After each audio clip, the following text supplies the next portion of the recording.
Hi Aries, July 2024, buhay, pag-ibig, relasyon, kerida, number 2, charot.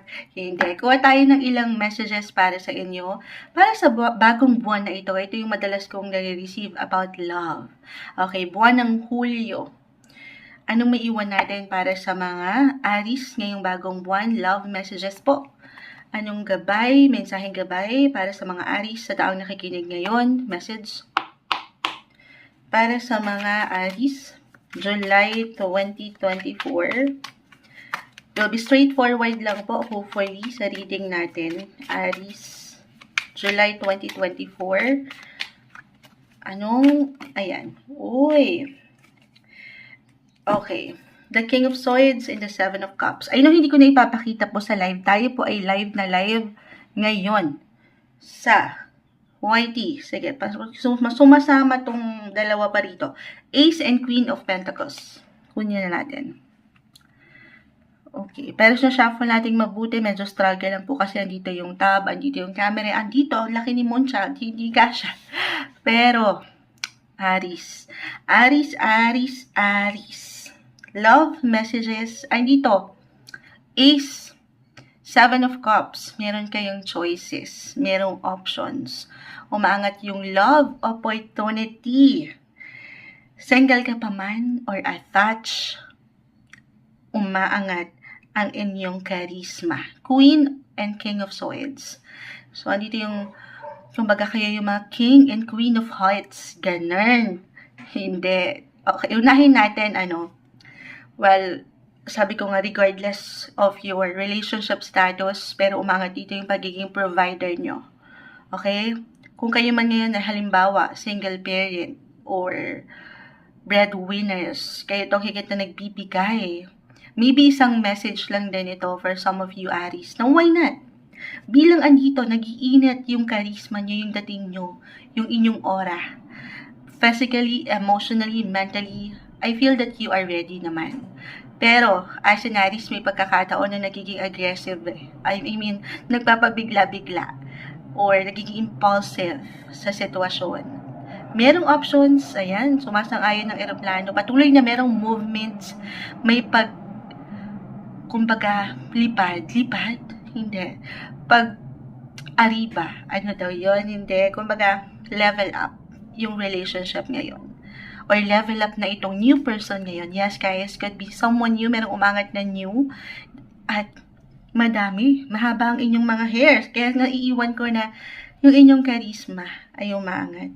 Kumbaga, yung inyong mga appeal, physically, mentally, kung paano nyo dinadala ang inyong sarili. Or maybe, isang message yan, King and Queen of Pentacles, King of Swords, na papaangat din yan. Yung inyong paniniwala sa kung ano kayo. Bilang isang individual sa isang relasyon, okay? Meron kayong mailalabas, may bubuga, kumbaga. May paglalim. Yung kayo mismo, kahit kayo nga lang okay, nag-iinit kayo na hindi imposibleng kumbaga merong nakapupuna. May ilang nakapupuna ng inyong kakisigan, kagandahan. So why not? Kung ready naman na kayo, Aries, to love, single especially, why not put yourself out there? Magsaya naman, or sa paraan kung paano ka makikipag-socialize, dahil meron. Okay, minsan kailangan lang natin harapin yon. Sa kabila, kaya ako na-mention yung parang ilang responsibility dito, obligations, minsan gusto nyo na rin, ready na rin kayo, but at the same time, dahil nga nagiging practical lang din ng ilan, ay hindi pa maharap itong si the one. Okay, so again, at the end of the day, syempre pa nasa inyo yan. Balance lang. Work and life balance na hindi madali, pero mapangahawakan. Okay, ang ganda. Umaangat yung kayo mismo, yung sense of responsibility nyo, gaano man ka busy, I mean, baka hindi nyo napupuna, parang hindi naman moonchild, ang busy ko, stress na nga ako.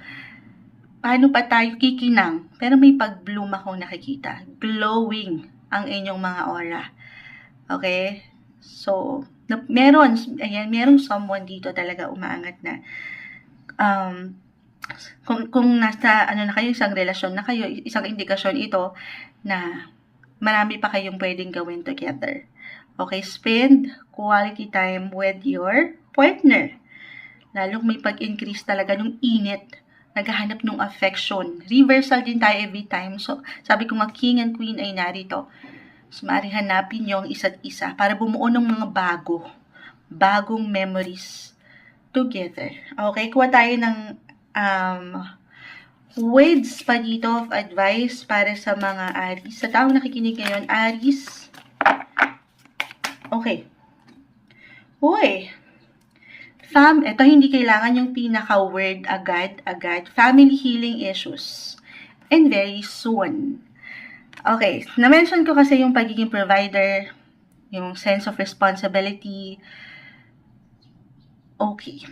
Para sa ilan, marahil kaya umangat ito, meron kayong kailangan, hindi kailangan laliman, okay? I-connecta sa pamilya or anything regards your family. Okay? Sabi ko nga, maybe isang sign lang ito na very soon, ayan, kayo naman, okay? I mean, bigyan nyo ng pagkakataon ang isa't isa at ang pamilya na magkaroon ng quality time. Lalo pa kung umaangat yung obligasyon at pagiging higit yung practical.